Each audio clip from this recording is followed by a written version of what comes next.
Aquí en Esferas de Poder vamos a dar la bienvenida a nuestro invitado especial en la entrevista central, licenciado Pedro Pérez González, presidente del Centro Juan 23, del Centro de Resolución Alternativa de Conflictos de la Cámara de Comercio y Producción de Santo Domingo y expresidente de la Organización Nacional de Empresas Comerciales. Muchas gracias por el honor. Gracias a ti, Federico, por la invitación. Para mí, como siempre, un placer estar contigo y con tus televidentes por acá. Bueno, usted ha llegado en el momento justo. Usted en calidad de empresario y de un hombre de negocios que maneja los temas económicos nacionales e internacionales, acabamos de tener una propuesta de reforma fiscal. Realmente la población ha tenido diversa reacción con relación a esta propuesta gubernamental y los sectores productivos no escapan a esta reacción que origina esta acción. Quisiéramos que usted nos dé su opinión acerca de esta propuesta gubernamental. Bien, ciertamente, Federico, recién se ha anunciado, o sea, bueno, en la reunión del CES, la recesión extraordinaria que tuvo lugar en el Palacio Presidencial, en el Palacio Nacional, una propuesta del gobierno que será discutida y evaluada a lo interno del CES en cuanto a lo que tiene que ver con la reforma fiscal tan esperada. Indudablemente, ha sido muy reciente todavía, no ha habido tiempo de analizarla, es una propuesta bastante extensa, es una propuesta que contiene impuestos y que grava bienes que hasta ahora por lo menos estaban exentos. Aunque habla de que se están gravando bienes, exceptuando servicios de salud, educación, servicios y bienes de educación, salud y alimentos. No queda duda, al analizarle el listado, con el poco tiempo que hemos tenido de verlo, sí vemos que hay muchos alimentos que han sido gravados y que no lo estaban. Hay jamones, hay pan, con sus excepciones, claro está, pero quesos, carnes, o sea, hay una serie de alimentos ahí que sí van y que son de consumo básico.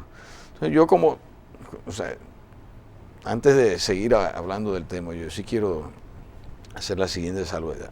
¿Cuál es mi impresión? Y esto es una impresión muy personal, y quiero que quede claro. No percibo, y ojo, entiendo, sin embargo, la posición del gobierno y el gobierno del presidente Medina ha heredado una situación muy difícil, eso no lo podemos desconocer. Sin embargo, el mayor peso del sacrificio se les está imponiendo a la sociedad. Y es, para ponerlo en otras palabras, es como si aquí se hubiese dado una fiesta, un derroche de fiesta, a la cual no fuimos invitados ninguno de los que estamos aquí presentes y de la mayoría de la sociedad, y de repente nos están pasando la factura a nosotros, a los que no fuimos invitados, para que paguemos no solamente los gastos de la fiesta, sino también los platos rotos también. Entonces yo entiendo que hay que tener mucho cuidado, y las reacciones van a ser de distintas índoles. Aquí el problema es mucho mayor por lo menos del que nos imaginábamos. Ya estamos hablando de un déficit del sector público consolidado en el orden de los 180.000 millones de pesos y del gobierno central que anda en el orden de los 150.000 millones de pesos, lo cual es algo nunca visto, es algo histórico. Hasta el año 2007 incluido, los déficits acumulados de por lo menos los últimos 50 años, según cálculos que han hecho algunos economistas, no llegaron a eso, no sumaron, no totalizaron el déficit de este año. O sea, de manera que estamos hablando de una suma, de gran envergadura. O sea, ¿qué pasó? Yo creo que es lo que hay que empezar a preguntar. O sea, ¿cómo es posible que hablemos aquí de repente de un déficit de esa envergadura de 150.000 y 180.000 millones de pesos y que aquí no se nos haya dicho, no se nos haya dado una explicación previa? Definitivamente alguien y eso debo reconocer, no ha sido competencia de las autoridades actuales, aun cuando hay algunos actores del gobierno anterior que están todavía en el gobierno presente, y alguien tiene que responder, porque aquí se violó la ley de presupuesto, se violaron principios que están establecidos en la Constitución, y las consecuencias las vamos a tener que pagar todos. Ahora, sanciones deben de haber si nos respetamos como país y como institución, y si el gobierno realmente quiere enviar una señal de transparencia y de respeto a la institucionalidad y a la seguridad jurídica, aquí habrá que empezar a señalar quiénes son los responsables de esto, porque de lo que tú sí puedes estar seguro es que quienes vamos a pagar las consecuencias, y la sociedad y el pueblo que va a tener que pagar con mayores costos, con un mayor costo de vida, que eso no lo va a despintar nadie. No fuimos los responsables de esa situación. Entonces, ese es el primer mensaje que quiero llevar, esa es mi apreciación, y es una apreciación muy personal, pero que yo sé que a lo interno, no solamente del sector empresarial, sino de las organizaciones sociales y del sector laboral, también ha tenido mucho eco. Realmente estamos caminando por un mar proceloso con esta situación, y el impacto que genera en la población, en el ánimo de la población, esta situación no ha sido fácil. No. Uno mide la temperatura fisonómica de la gente y ve la reacción que le genera esta acción. ¿Hacia dónde puede encaminarse en la población frente a una situación como esta? O sea, realmente es la que finalmente va a tener que responder a todo esto que se está proponiendo de convertirse en realidad. Mira, yo creo que, por un lado, la sociedad representada incluso a lo interno del CES, mi opinión es que también debe hacer lo que nunca se ha hecho. Tiene que, aunque sea por primera vez, unirse en torno a los principios en los cuales podamos llegar a consenso. Si me refiero a los sectores empresarial, laboral, social.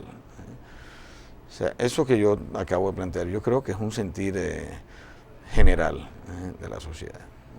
Y me parece que no para ponérsela, y eso sí quiero que quede claro, no lo estoy diciendo, no es para ponérsela en China, como decimos comúnmente, al gobierno, porque vamos a estar claros, yo estoy convencido de las buenas intenciones y la buena disposición que tiene el presidente Medina para hacer cambios, para promover cambios reales.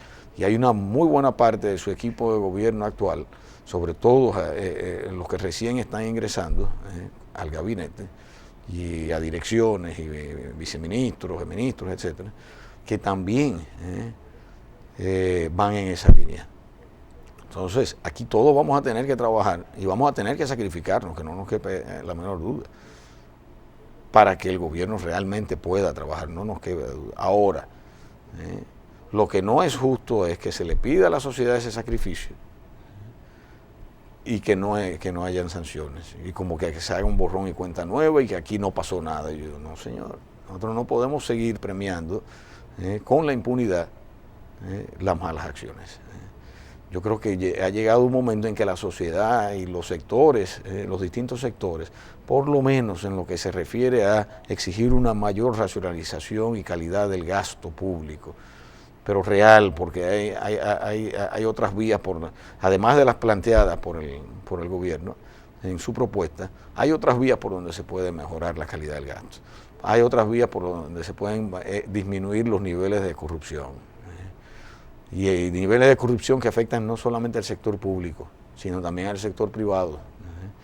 Hay vías por donde se pueden reducir los niveles de evasión, es cierto.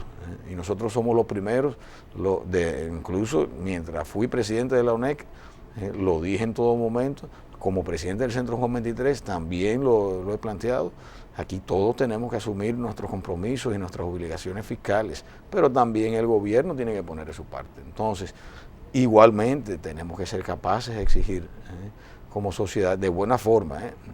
Yo no creo en movilizaciones, no, en movilizaciones sociales en cuanto digo a desórdenes, revueltas, en eso yo no creo. Pero sí creo que ejemplos como los que nos dio la Coalición por una Educación Digna, de exigir de manera racional y de manera civilizada, que se respete la ley, que se exijan derechos, de esa misma manera aquí vamos a tener que pedir también que así como estamos dispuestos a sacrificarnos, porque lo vamos a tener que hacer, nos guste o no, pidamos al gobierno de que aquí también se impongan sanciones, que se identifique dónde fue que falló y si hubo una violación a la ley, entonces que se exija, que se identifiquen a los responsables y por lo menos alguna explicación se le dé al país. Es lo menos que podemos hacer, pedir como sociedad. ¿Qué significado tendría llevar el ITEVIS de un 16 a un 18%? Mira, el impacto ya para todo lo que tiene un 16, llevarlo a un 18 va a tener un impacto inflacionario indudable. Ya estamos hablando de cerca de un 10%, nada más que ahí con el tema del ITEVIS, que vamos a estar claros, quien lo termina pagando es el consumidor final. El consumidor es el que lo paga, porque al final de la cadena de producción se le termina cargando al consumidor. Pero no solamente estamos hablando de aumentar de un 16 a un 18, estamos hablando de incluir servicios y bienes que estaban exentos y empezar a aplicar una tasa que va a ir subiendo gradualmente a un 10 en el próximo año, un 12, un 14 y para hasta llegar a un 16, donde se supone que los que están a un 18 van a converger y van a bajar de nuevo para estar en un 16. Y digo se supone porque cuando la propuesta lo dice claramente, subir lo que está a un 16 a un 18 para hasta el 2015, me parece que decía, 2016. Sí. Y para bajarlo de nuevo a un 16, siempre que ya es considerando ahí una excepción, que es un bajadero que se le deja para en caso de que no se pueda, no bajarlo. Siempre que las proyecciones, los estimados de recaudaciones se hayan cumplido. Aquí somos famosos por colocar un impuesto transitorio y nos da mucho trabajo pedir que se le desmonte en el tiempo que estaba establecido. Se convierten en permanentes. En permanentes. Sí. Aquí lo vemos con los activos financieros. Aquí se está grabando el activo financiero, se ha grabado el activo financiero con el 1%, se suponía que se iba a desmontar y ya estamos hablando de dejarlo un año más. Y no sabemos si eso se va a seguir prolongando más allá del 2014. De manera que son medidas que no son graciosas para nadie. De hecho, nosotros sabíamos que iban a venir algunos ajustes. Entendíamos que el gobierno iba a hacer mayores ajustes por la vía del gasto, o sea que se iba a apretar más el cinturón para lograr para convocar así a una sociedad a su lado, que realmente vea que el gobierno, viendo que el gobierno está asumiendo un sacrificio y diga, caramba, bueno, pues vamos todos a trabajar con esto, pero sin dejar de lado lo que he mencionado ya en varias ocasiones, que no me voy a cansar de enfatizarlo. Aquí se debe exigir justicia y hay que identificar a los responsables. 126 productos están incluidos en esta lista que tendrán un aumento gradual hasta el 2016 del ITEVIS, sí, que no habían estado anteriormente dentro del cobro de ese gravamen. Así es. Para el sector comercial, ¿qué puede significar esta parte? Bueno, mira, para el sector comercial nada. Lo que va a significar es una merma en sus operaciones porque el primero que va a reducir su demanda es el consumidor, porque el poder adquisitivo se va a ver mermado también, el poder adquisitivo del consumidor. Entonces, indudablemente eso va a constreñir, va a frenar un poco la actividad económica. Eso lamentablemente va a redundar en una disminución de la producción, vía una demanda menor también. Podría conllevar también despidos, porque cuando una empresa simplemente vea que sus ventas le han bajado, pues lamentablemente no va a poder conservar a toda su plantilla laboral. Esperamos que no suceda. Y déjame decirte, yo no quiero aunque he sido claro en lo que pienso, tampoco puedo dejar el sabor de que todo es malo. Yo entiendo que vamos a salir de esta situación. A mí no me cabe la menor duda. Tengo confianza y tengo fe en las buenas intenciones y en la capacidad tanto del presidente como de su equipo. Sé que están afrontando una situación difícil y vamos a salir a camino, pero no hay duda de que es un golpe duro y lo vamos a sentir todos. Dentro de poco aquí se van a estar registrando unos niveles de inflación más altos de lo que tenemos ahora. De alguna manera vamos a tener que también modificar nuestros hábitos de consumo, sobre todo la sociedad o las clases menos privilegiadas que van a salir afectadas indudablemente. Pero nada, yo creo que saldremos a camino de una manera o de otra. Pero bueno, pero va a tener su impacto, no nos cabe la menor duda. Entiendo que por el lado monetario, de la parte de la política monetaria, sí hemos registrado una reducción en las tasas de interés que ha sido positiva, porque eso ha contribuido a disminuir un poco los costos financieros de las empresas y también el costo de financiamiento para las personas físicas también. O sea que yo espero que no va a compensar indudablemente, jamás una disminución en las tasas de interés compensa un aumento tan directo como por el impacto que va a tener en este caso el impuesto a la transferencia de bienes y servicios, el ITEVIS. No lo compensa porque los intereses, el efecto de una disminución y también de un aumento en las tasas de intereses, cuando las empresas vienen a computarlo en su forma, vía gastos, les resulta muy difícil transferirlo de manera tan directa y tan automática a los precios de los bienes que ofertan. O sea que, pero, nada, yo entiendo que vamos a tener que, no quiere decir que esta propuesta que sometió el gobierno es final y definitiva. Obviamente la última palabra siempre la van a tener ellos y sobre todo el Congreso, las cámaras legislativas. Pero ahora a lo interno del CES, pues los sectores tendrán que evaluarla, discutirla y someterla al escrutinio de los representantes del CES. Vamos a solicitar su anuencia para hacer una pausa aquí en Esferas de Poder y en breve regresamos con el presidente del Centro Juan 23, Pedro Pérez González. Estamos conversando aquí en Esferas de Poder con el presidente del Centro Juan 23 y del Centro de Resolución Alternativa de Conflictos de la Cámara de Comercio y Producción de Santo Domingo, Pedro Pérez González, quien además es expresidente de la Organización Nacional de Empresas Comerciales. El paquetazo, como le han denominado ya los distintos sectores al conjunto de propuestas, va a ir al Congreso una vez se ultimen todos los detalles. ¿Cuál sería la posición que debiera tener el legislador frente a todas estas iniciativas que se están reflejando ahí y que una gran parte de la población, por no decir la mayoría en sentido general, tiene sus reparaciones a esas propuestas que hace el gobierno? Mira, el legislador, o sea, en este caso senadores y diputados, indudablemente juegan un rol político y eso no lo podemos desconocer. Yo creo que ellos tienen que hacer, tienen un compromiso con la sociedad en general, no solamente aquellos que han votado por ellos y los que son seguidores de los partidos que ellos representan, sino del dominicano y la dominicana en sentido general. Yo creo que cuando vayan a sentarse a evaluar la propuesta, deben de pensar en los intereses de esa sociedad. Y de nuevo, insisto, independientemente de banderías políticas de ningún tipo.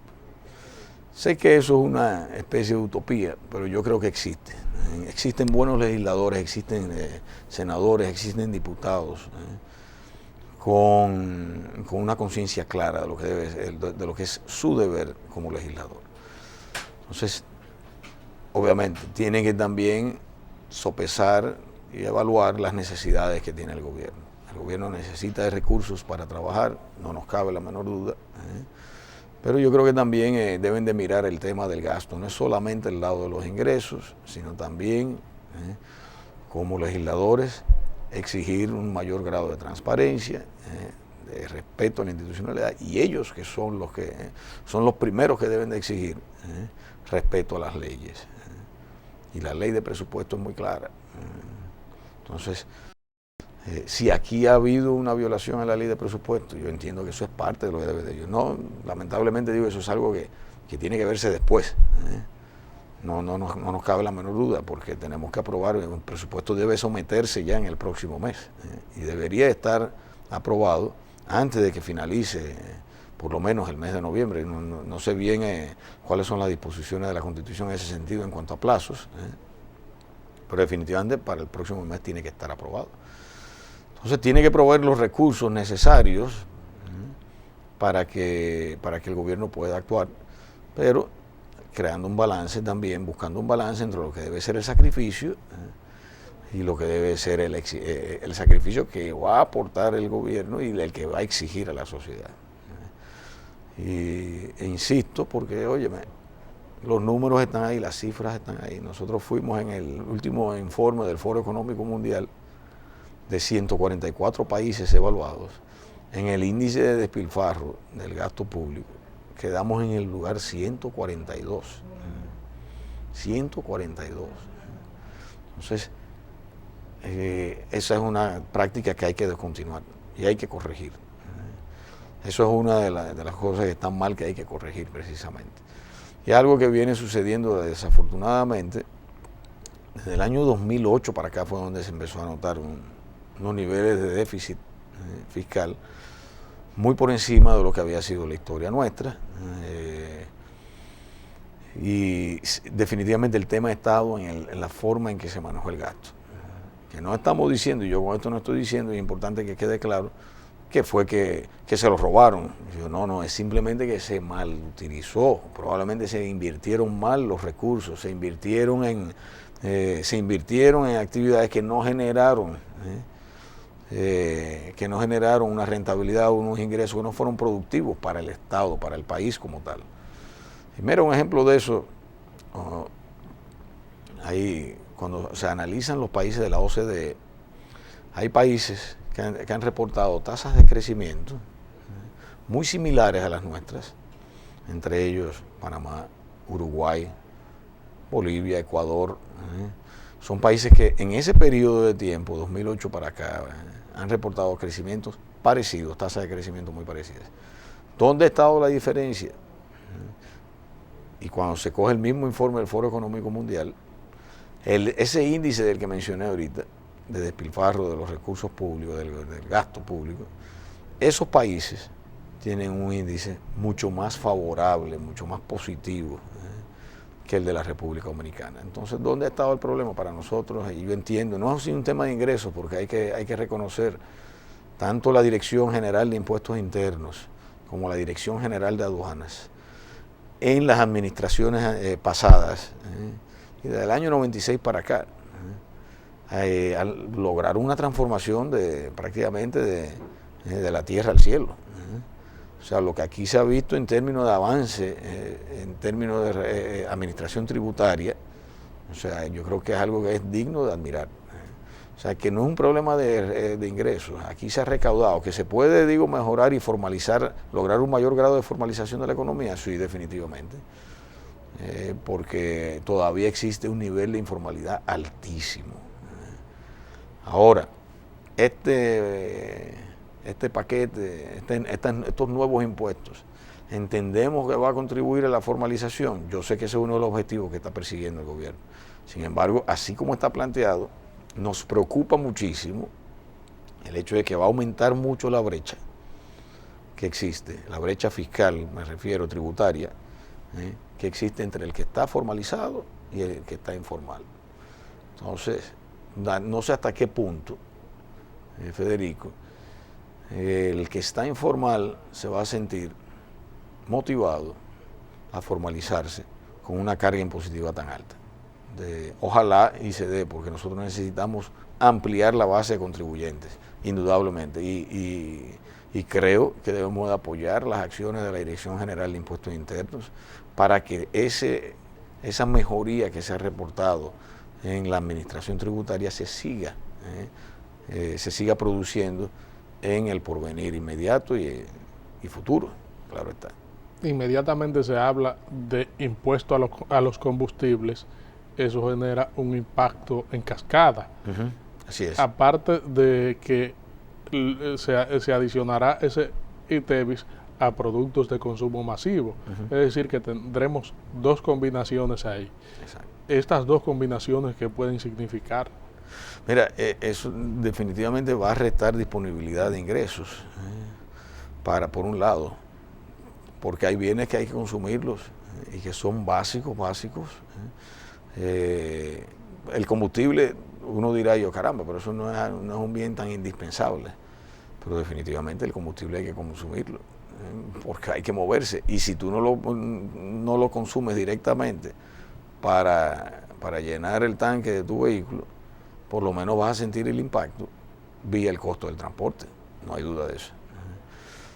Eso se refleja y se manifiesta en un menor nivel, de unos menores ingresos de los que dispones para consumir lo que normalmente consumes, y por tanto, como decía anteriormente, va a haber una reducción en los niveles de demanda, y una merma, incluso se va a traducir, paradójicamente, pero esa es la realidad, se va a traducir en menores contribuciones al fisco, porque las empresas no van a ganar.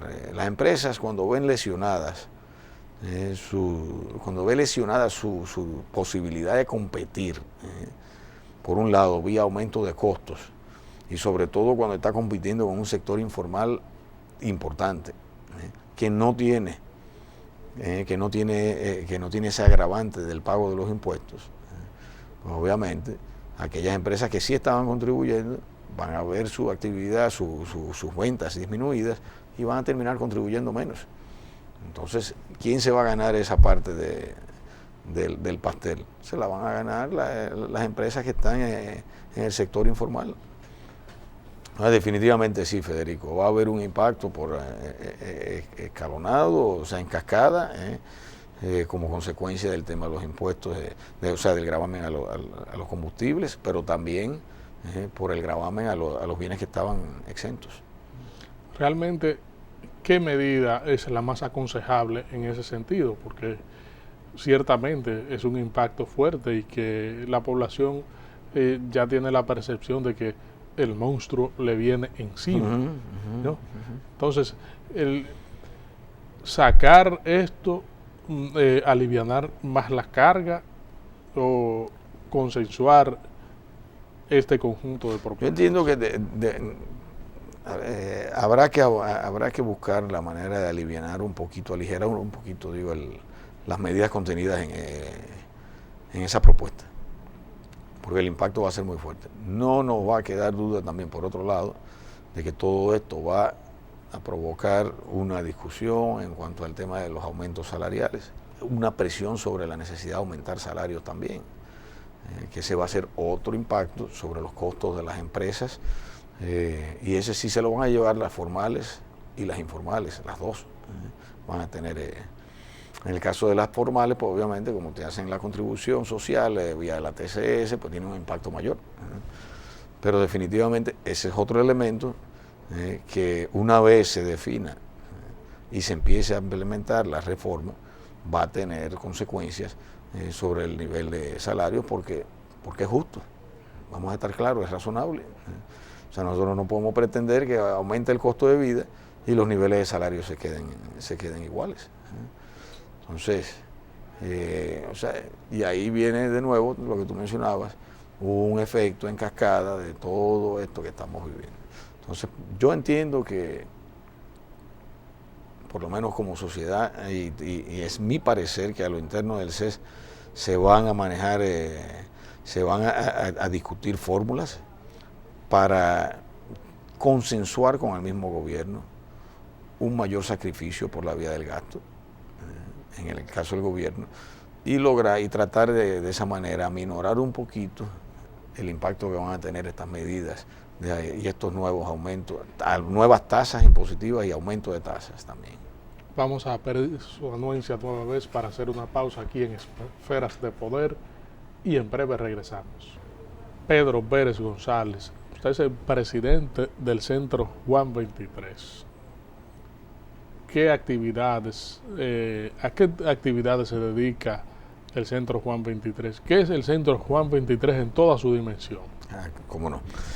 El Centro Juan 23 es una organización que, primero quiero hacer la salvedad, no es religiosa, a pesar de que lleva el nombre de quien fue uno de los papas más reformadores de la Iglesia Católica, que promovió reformas importantes, que fue muy abierto, fue ecuménico, y buscó un acercamiento entre las distintas religiones, le podríamos decir así. Entonces, eso es lo primero, no es una institución religiosa. Ahora, ¿por qué seleccionamos ese nombre? Precisamente por lo que acabo de decir, porque nosotros creemos mucho en la integración, no hacemos ningún tipo de discriminación, ni por filiación política, ni siquiera por filiación religiosa, claro está, ni de clase social, de ningún tipo. ¿Cuál es el único criterio que sí, con el que somos muy celosos a la hora de dar ingreso a una persona al Centro Juan 23? Lo único que pedimos es que sea una persona que responda a un principio muy claro, y es el de anteponer sus intereses, anteponer los intereses del país a sus intereses particulares. O sea, ¿por qué? Y que sea una persona que por lo menos con cierto grado de conciencia, preocupación por lo que pasa en nuestro país, y que esté dispuesta a aportar de su tiempo y de sus conocimientos y de lo que pueda aportar y ofrecer para mejorar las condiciones generales de nuestra sociedad y de nuestra nación, la República Dominicana. Nosotros tenemos ahí un ciclo de formación donde se tratan de manera somera ciertos temas, como la filosofía, la República Dominicana de hoy trata temas actuales de la economía, historia dominicana, etcétera, ciencias políticas, etcétera. Porque creemos mucho en que hay que conocer, por lo menos para poder opinar hay que conocer. Ahora, lo que sí nosotros promovemos es la participación. O sea, nosotros no podemos quedarnos como meros observadores, porque entendemos que cada dominicano tiene que tratar de aportar su granito de arena a la solución de los problemas que tenemos como nación.